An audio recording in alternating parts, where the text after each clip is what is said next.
जीवन की उत्पत्ति सबसे गहरे रहस्यों में से एक है जो सदियों से वैज्ञानिकों और दार्शनिकों को मोहित कर रहा है। यह एक ऐसा प्रश्न है जिसने मानवता की जिज्ञासा को हमेशा के लिए जगाए रखा है। निर्जीव से जीवन कैसे उभरा? यह एक ऐसा रहस्य है जिसने वैज्ञानिकों को अनगिनत प्रयोग और सिद्धांत बनाने के लिए प्रेरित किया है। पृथ्वी पर जीवन की जटिल टेपेस्ट्री सरल अणुओं के एक आदिम सूप से कैसे पैदा हुई? यह सवाल हमें हमारे अस्तित्व की जड़ों तक ले जाता है, जबकि हमारे पास सभी उत्तर नहीं है। इस पहेली को जानने की वैज्ञानिक यात्रा ने आकर्षक अंतर्दृष्टि प्रदान की है। हर नई खोज हमें इस रहस्य के करीब ले जाती है।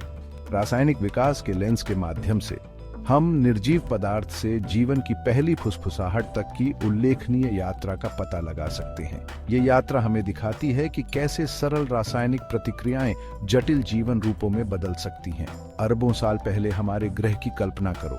एक समय जब पृथ्वी एक उग्र और अस्थिर जगह थी, जहां ज्वालामुखी फट रहे थे और बिजली की चमक आकाश को रोशन कर रही थी। पृथ्वी एक युवा अस्थिर दुनिया थी।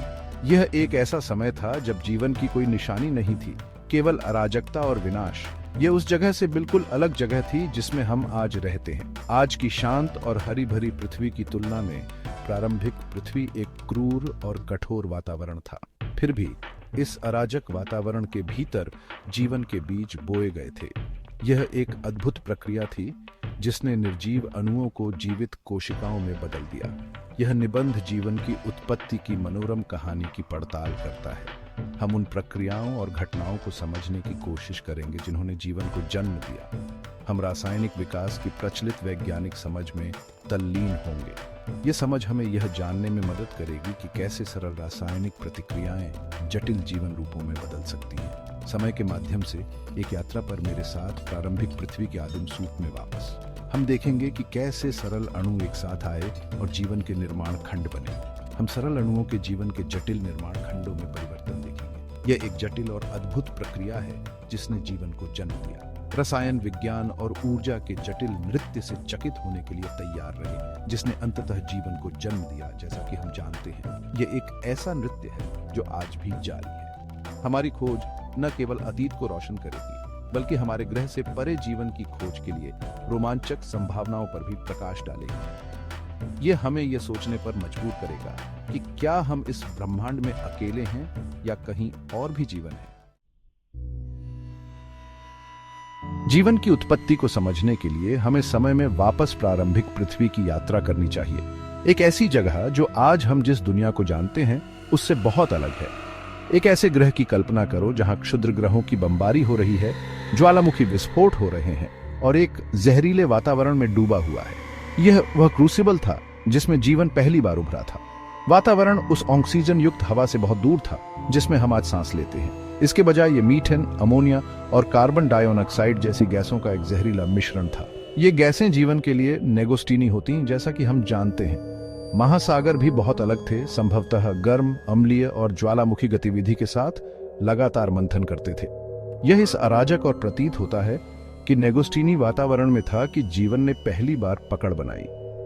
कठोर परिस्थितियों के बावजूद प्रारंभिक पृथ्वी में जीवन के लिए आवश्यक तत्व थे: पानी, कार्बनिक अणु और ऊर्जा। ये अवयव एकदम सही तरीके से संयुक्त निर्जीव से जीवन तक की उल्लेखनीय यात्रा के लिए मंच तैयार करेंगे। जीवन के लिए ऊर्जा की आवश्यकता होती है। यह ऊर्जा विभिन्न रूपों में आती है, जैसे कि सूर्य की रोशनी, रासायनिक प्रतिक्रियाएं और विद्युत ऊर्जा। प्रारंभिक पृथ्वी के संदर्भ में यह ऊर्जा विभिन्न स्रोतों से आई है, जिनमें ज्वालामुखीय गतिविधि, सौर विकिरण और बिजली के तूफान शामिल हैं। प्रत्येक ने जीवन की चिंगारी को प्रज्वलित करने में महत्वपूर्ण भूमिका निभाई है। पानी की चमक, आग की लपटें और कोशिकाओं का विभाजन, ये सभी ऊर्जा के विभिन्न रूपों के उदाहरण हैं। सूर्य, हालांकि आज की तुलना में हल्का है, फिर भी ग्रह को पराबैंगनी विकिरण से नहलाता है। यह विकिरण पृथ्वी की सतह पर ऊर्जा का एक महत्वपूर्ण स्रोत था।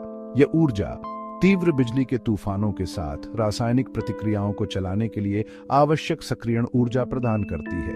बिजली के तूफान ने अणुओं को सक्रिय किया और नई रासायनिक संरचनाओं का निर्माण किया। इन परिस्थितियों में सरल अकार्बनिक अणु अधिक जटिल कार्बनिक अणु बनाने के लिए प्रतिक्रिया कर सकते हैं। यह प्रक्रिया रासायनिक विकास का एक महत्वपूर्ण हिस्सा थी। एबोजेनेसिस नामक यह प्रक्रिया यह समझने की कुंजी है कि निर्जीव पदार्थ से जीवन कैसे पैदा हुआ। वैज्ञानिक इस प्रक्रिया का अध्ययन कर रहे हैं ताकि जीवन की उत्पत्ति को बेहतर समझा जा सके। पानी, मीथेन और अमोनिया जैसे सरल अणुओं के एक आदिम सूप की कल्पना करो। यह सूप प्रारंभिक पृथ्वी पर जीवन के निर्माण के लिए आवश्यक था। बिजली और पराबैंगनी विकिरण से सक्रिय ये अणु उपन्यास तरीकों से प्रतिक्रिया और संयोजन करने लगे। इन प्रतिक्रियाओं ने नई और जटिल रासायनिक संरचनाओं का निर्माण किया। समय के साथ इन प्रतिक्रियाओं ने कार्बनिक यौगिकों का एक समृद्ध मिश्रण तैयार किया, जिसमें अमीनो एसिड, प्रोटीन के निर्माण खंड शामिल हैं। अमीनो एसिड जीवन के लिए आवश्यक प्रोटीन के निर्माण में महत्वपूर्ण भूमिका निभाते हैं। ये रासायनिक विकास एक धीमी और क्रमिक प्रक्रिया थी जो लाखों वर्षों में घटित हुई। इस प्रक्रिया ने सरल अणुओं को जटिल संरचनाओं में बदल दिया, लेकिन प्रत्येक सफल प्रतिक्रिया के साथ आदिम सूप की जटिलता बढ़ती गई। जीवन के उद्भव के लिए मंच तैयार हुआ। इस प्रकार ऊर्जा और रसायन विज्ञान ने मिलकर जीवन की उत्पत्ति की कहानी लिखी।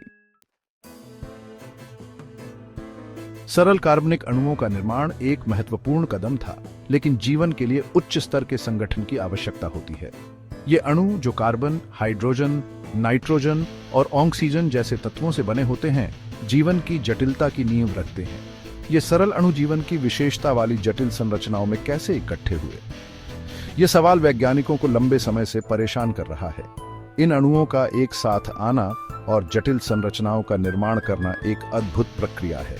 इसका उत्तर स्वसंयोजन और पॉलीमराइजेशन के उल्लेखनीय गुणों में निहित है। स्वसंयोजन वह प्रक्रिया है जिसमें अणु स्वतः ही जटिल संरचनाओं में व्यवस्थित हो जाते हैं, जबकि पॉलीमराइजेशन में छोटे अणु मिलकर बड़े और जटिल अणु बनाते हैं। अमीनो एसिड के एक पूल की कल्पना करो जो आदिम सूप में ऊर्जा से संचालित प्रतिक्रियाओं द्वारा निर्मित होता है। यह आदिम सूप, जो अरबों साल पहले पृथ्वी पर मौजूद था, जीवन के निर्माण खंडों का एक समृद्ध स्रोत था। ये अमीनो एसिड पॉलीमराइजेशन नामक एक प्रक्रिया के माध्यम से प्रोटीन नामक लंबी श्रृंखला बनाने के लिए एक साथ जुड़ सकते हैं। प्रोटीन, जो जीवन के लिए आवश्यक हैं, विभिन्न कार्यों को अंजाम देने के लिए आवश्यक होते हैं। प्रोटीन जीवन के वर्कहॉर्स हैं, जो जीवित जीवों में कार्यों की एक विशाल सरणी के लिए जिम्मेदार हैं। वे एंजाइम के रूप में कार्य करते हैं जो रासायनिक प्रतिक्रियाओं को तेज करते हैं और संरचनात्मक घटकों के रूप में भी कार्य करते हैं। इसी तरह न्यूक्लियोटाइड, डीएनए और आरएनए के निर्माण खंड पहले आनुवंशिक सामग्री बनाने के लिए एक साथ बन सकते थे और जुड़ सकते थे। डीएनए और आरएनए, जो आनुवंशिक जानकारी को संग्रहित और प्रसारित करते हैं, जीवन की निरंतरता के लिए महत्वपूर्ण है। रासायनिक समानता और भौतिकी के नियमों द्वारा संचालित यह स्वसंयोजन प्रक्रिया जीवन की उत्पत्ति में एक महत्वपूर्ण कदम का प्रतिनिधित्व करती है। यह प्रक्रिया यह दर्शाती है कि कैसे सरल अणु जटिल संरचनाओं में बदल सकते हैं। ये अणु अलगाव में मौजूद नहीं थे, वे एक दूसरे के साथ बातचीत करते थे, जिससे जटिल नेटवर्क और प्रणालियां बनती थी। उन्होंने रासायनिक प्रतिक्रियाओं के एक गतिशील और परस्पर जुड़े नेटवर्क का निर्माण करते हुए जटिल तरीकों से एक दूसरे के साथ बातचीत की। ये नेटवर्क जीवन की जटिलता और विविधता को समझने में मदद करता है। अणुओं के इस जटिल नृत्य ने जीवन के आवश्यक कार्यों के उद्भव की नींव रखी। यह नृत्य, जो रासायनिक और भौतिक प्रक्रियाओं द्वारा संचालित होता है, जीवन की उत्पत्ति और विकास की कहानी का एक महत्वपूर्ण हिस्सा है।